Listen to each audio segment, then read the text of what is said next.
इसी बसाहट का एक और पहलू है, चीतों को नया घर मिल रहा है, लेकिन करीब 20 साल पहले कई लोगों के आशियाने हटा दिए गए। यहाँ से विस्थापित लोग अब खुश हैं क्योंकि जिसके चलते उन्हें हटाया गया वो मकसद अब पूरा हो रहा है। इन्हीं लोगों में से कुछ को बनाया गया है चीता मित्र। मध्य प्रदेश के कूनो में 17 तारीख को चीते आ रहे हैं। आखिर उस चीते की पूरी कहानी क्या है, क्योंकि ये बताते हैं कि यहाँ भी पहले चीते थे। कुछ चीता मित्र हमारे साथ हैं। ये वो लोग हैं जिनके गांव इस कूनो अभ्यारण्य में आते थे। 20 साल पहले इनको दूसरी जगह बसा दिया गया। उनसे बात करते हैं। दादा, क्या आप लोगों को क्या लगता है, चीते पहले थे और किस तरह से खत्म हुए? बहुत साल पहले थे, 50 साल पहले थे। फिर वो खत्म हो गए। पता नहीं किस कारण, कोई बीमारी से खत्म हो गए या कैसे खत्म हो गए, बड़े खत्म हो गए। अब वो जाति जैसे जितनी प्रजाति थी चीतल की, वो बाहर है, यहाँ नहीं। अब एक बार फिर चीते यहाँ आ रहे हैं, तो आप लोगों को कैसा लग रहा है? हाँ, अच्छा लगेगा हमको। इससे अच्छा लगेगा, हमारा वो पर्यटक बढ़ेगा। आने जाने के लिए वो बढ़ेगी, सुविधा बनेगी। सीएम साहब ने आप लोगों से भी बात की और कहा कि जो विस्थापित लोग हैं उनके लिए भी तमाम सुविधाएं दी जाएंगी। क्या हमारे लिए जो रोजगार बढ़ेगा, वो चीते आएंगे तो जो नए युवा लड़के हैं उनको रोजगार मिलेगा। यहाँ चीते, तो हमें बहुत खुशी हो रही है कि हमारे यहाँ जन्मभूमि है वहाँ पर चीते आ रहे हैं। अधिकार वो हमें मिलेगा क्योंकि हम इसी निवासी हैं और हमने जिस चीते के लिए वन त्यागा था, आज वो सपना पूरा हो रहा है। इस समय बहुत खुशी है। तो ये वो लोग हैं जो इस इलाके में, कूनो के इस इलाके में रहते थे, जिनके गांव थे, जिनको इसीलिए यहाँ से हटा दिया गया था क्योंकि सरकार की योजना थी कि आने वाले समय में कूनो में फिर से एक बार चीते बसाने हैं। आज वो लोग बेहद खुश हैं। वो कह रहे हैं कि जिस वजह से उन्होंने गांव छोड़े थे, अपने घर छोड़ा था, आज वो वजह पूरी तरीके से साबित मतलब सफल होने जा रही है। 17 तारीख को प्रधानमंत्री नरेंद्र मोदी इसी कूनो में चीते फिर से छोड़ने जा रहे हैं। कूनो की खुशी का अंदाजा इसी बात से लगा लीजिए कि सीएम शिवराज सिंह चौहान, केंद्रीय मंत्री भूपेंद्र यादव, केंद्रीय कृषि मंत्री नरेंद्र तोमर और वन मंत्री विजय शाह ने कूनो का दौरा किया, तैयारियों का जायजा लिया। काफी सारी तैयारियां पूरी करी हैं और तैयारी पूरी करने के बाद सब तरह के प्रबंधों का जायजा लिया गया है और जो इंटरनेशनल प्रोटोकॉल है उसके पूरे पालन करने की पूरी तस्दीक की गई है। माननीय मुख्यमंत्री जी और माननीय नरेंद्र सिंह जी तोमर ने सारे विषयों का निरीक्षण किया और हम इस बात से बहुत संतुष्ट हैं कि जिस तरीके से ट्रांसलोकेशन चीतों का हो रहा है उसको पूरे अच्छे तरीके से मध्य प्रदेश में रखा जाए।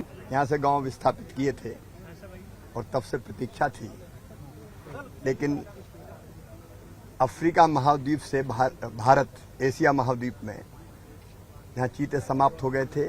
उनका आना वाइल्ड लाइफ के लिए मैं इस सदी की सबसे बड़ी घटना मानता हूँ। इससे बड़ी घटना कोई हो नहीं सकती। सारी व्यवस्थाएं पूर्ण कर ली गई है, बाड़े बने हैं, क्वारंटाइन की व्यवस्थाएं हैं। सारी व्यवस्थाओं को बारीकी से देखा। भारत सरकार की टीम और मध्य प्रदेश सरकार की टीम ने मिलकर सारी व्यवस्थाएं की और अब इंतजार है 17 सितंबर के, जब प्रधानमंत्री जी आएंगे और चीतों को छोड़ेंगे। चीता और शेर में क्या अंतर है, कोई बताएगा क्या? इन तैयारियों के बीच एक दिलचस्प क्लास भी सामने आई। ये थी शिव सर की क्लास। इसमें बच्चे हुए पास।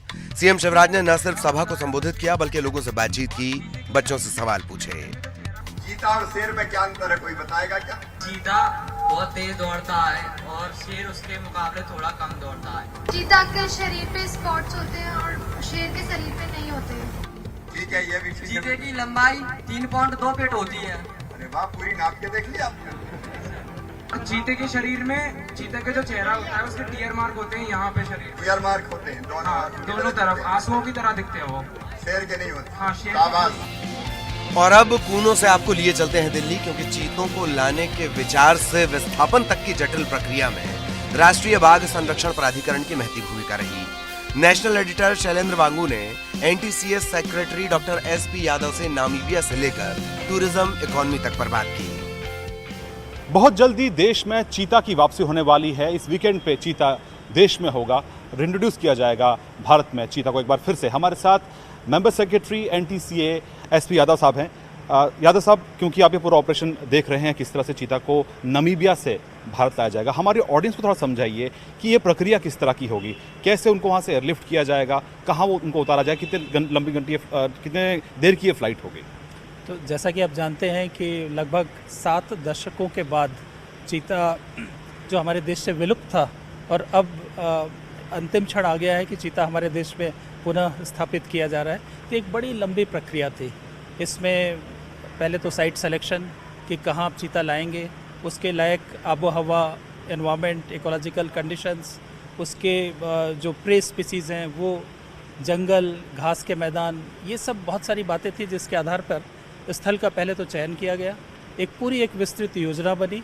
इस पे हमने नामीबिया के एक्सपर्ट, जो साउथ अफ्रीका के चीता एक्सपर्ट्स हैं, उनको बुलाया, wild life institute of India के साइंटिस्ट, इन सब ने मिलकर पहले तो क्षेत्र का चयन किया और उसके बाद फिर एनिमल लाएँ कहाँ से।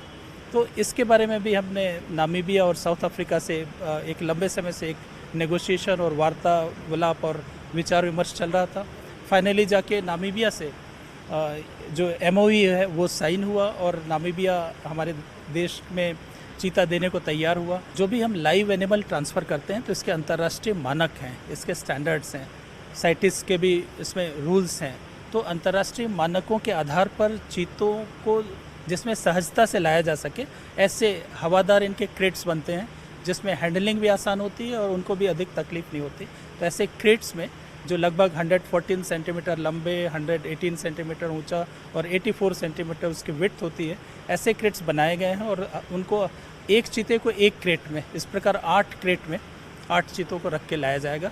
और न सिर्फ इतना, चूँकि इनको करीब 2-3 दिन में एक बार भोजन की ज़रूरत पड़ती है, तो इनको पर्याप्त मात्रा में भोजन और उसको दे के इनको लाया जाएगा।